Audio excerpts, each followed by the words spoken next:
Welcome to Monique Jordan's channel. Please like, share, and/or subscribe for more videos. So sit back, relax, kick your feet up, and most of all enjoy. Much love. According to the AKAN tribe, there's a story about a man and a woman who came from the earth, and a man and a woman who came from the sky. The sky represents another dimension. The couples were selected by Enani, the python, the Neen-Harsag, the chief genetic scientist of Orion. They gave birth to the first human tribe, who uttered the magic word kiss to their parents. Along the waters of the Muru or Buru Nibiru, they gave this first tribe a name, the Mnurun Toro. The above story refers to the genetic experiments on Orion and Sirius, which led to the creation of the black race, and other experiments that eventually led to the creation of other people, as we know ourselves today on this planet. This story of creation given by Dankwa is actually from the book of Rattray, Ashanti, page 48. In a footnote, Dankwa mentions that the name Buru or Mnuru is the same as Nimrod or Nimrudu, the son of Cush. Unfortunately, Dankwa did not realize at the time that the kings of the Akan falcon and dog tribe are known to have the bosom Yun Toro. This is a concept that has to do with genes that are acquired through the paternal bloodline. This is very important because, as Riendorf points out, the ancestor tribe of the Aquamucan is called Kamana. These are chiefs and kings of the Adwana. Adu equals Anu, Anna, or dog tribe. Where else do we find the Kamana, and also many names with the URU suffix? In Kenya, the name Mburu is very common among the Kikuyu of Kenya. Another common Kenya name is Mbuatai, and also the name Uhuru. There's a link here, and in the distant past there was certainly a link between the East Africans and one of the oldest Akan tribes, the dog tribe Adwana, who had the most distinguished name in Toro, the Buzumuru, and whose ancestors are the Kamana. This is what Rattray says about the Buzumuru, Ashanti Akan, in the book Ashanti, page 47. The Buzumuru is a river in Akyem, one of the Akan groups in Ghana.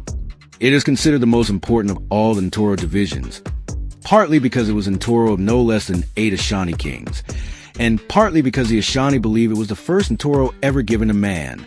The nicknames given to this Ntoro refer to the alleged plundering tendencies of its owners through their contacts with the royal house. Taboos, phaeton, ox/cow, species of monkeys called quaco, dog, wild dog, species of birds called asakwa. It is known that the Ntoro is recognized as fundamental in conception of the embryo in the womb. It is further evidence that this is a belief given in the following myth, a translation of an event in the vernacular, which shows the origin of the first Ntoro ever given to man, the Buzumuru Ntoro. A long time ago, a man and a woman came down from heaven, and a man and a woman came from the earth, from the sky god, Unyame. There also came a python, Onini, and it took up residence in the river now called Bosumuru. At first, these men and women bore no children. They had no desire to do so, and conception and birth were not yet known at that time. One day, the python asked them if they had any offspring, and on their answer, he told the woman that he would make her pregnant. He made the couple stand facing each other, and then plunged into the river. He came up again and sprayed their bellies with water, uttering the words kiss, kiss. He then ordered them to go home and have intercourse.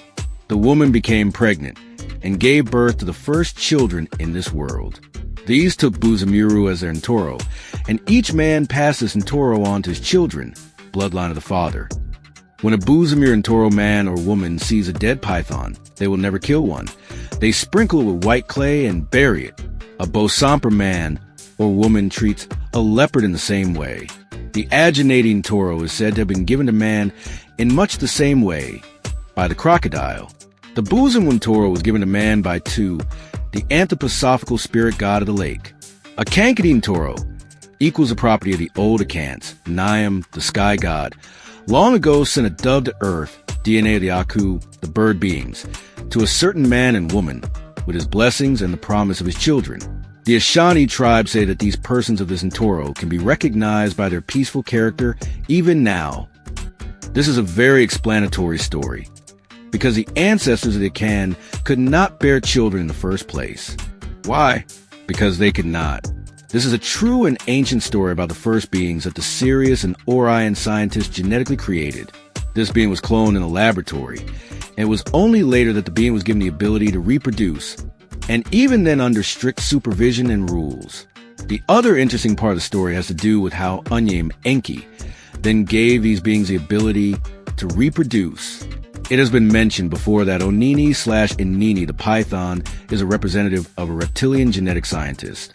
Robert Morning Sky talks about it in his books. Later, Unyam gives the Akankating Toro to the Akan, and this is, according to the writer of this piece, the same as the gift of the feather, which Robert Morning Sky talks about in the LA transcript.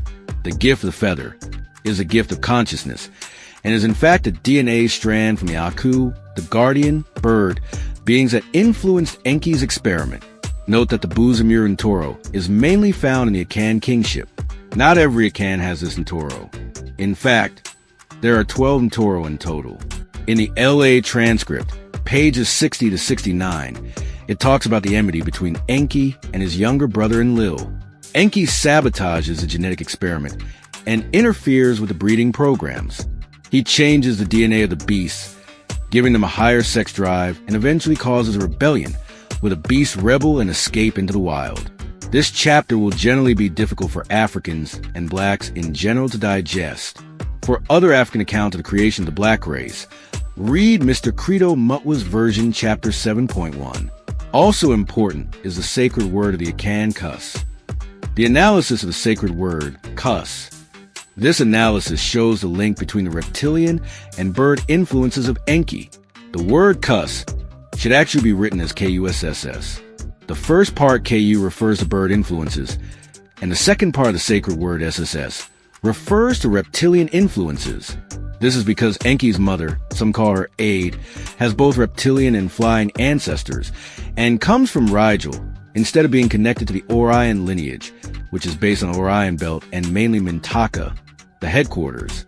It is also interesting that the bird DNA influences from Enki's mother's side of the family differ from the bird DNA influences of the bird guardians. Kus sound like Kush or Kush, ancient name for Ethiopia, Africa. However, read what Dankwa says about the Chui, the name for the Akan tribe, and Kush, in a monogram on the origin of the Akan and Chui races. I offer evidence to show that the word Chui is a corruption of the ancient and sacred African ethnic name Kush or Kush. The Egyptians corrupted this name into Ethosh or Thosh, the Abyssinians made it Idoyuan, the Greeks into Ethiopia, and the Romans into Tutsis. The writer has not been able to discover the primitive form of the name. Kush or Kush was a Hebrew form, and it was made known to the English-speaking countries through the Bible.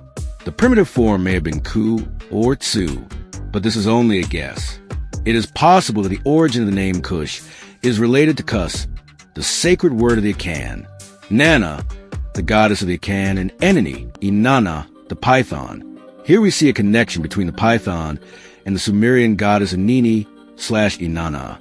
Here Dankwa says, as Clementwood points out, after the early Babylonians gave up their belief in animism, that everything is a soul, their subsequent form of worship took on the character of matriarchies, societies surrounded by women, in which they dominate but do not rule.